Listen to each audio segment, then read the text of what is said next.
Yon mga boss, welcome to Gamebo Basket TV.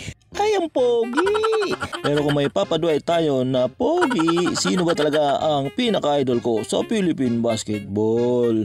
Sino yan? Yan, ang pogi din. Yan ang nag-iisang dakap, Alvin Patrimonio. Kung sa galing lang din naman nung kapanahonan nito para sa akin. Ito ang hari ng mga galawang spin move at ng mga up and under lupit.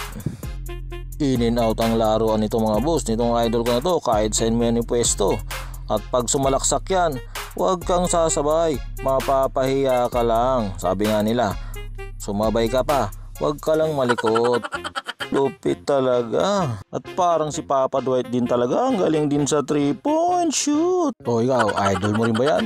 Ako, idol ko yan Bakit? Siyempre, Pilipino tayo Proud to be Pinoy. Yun.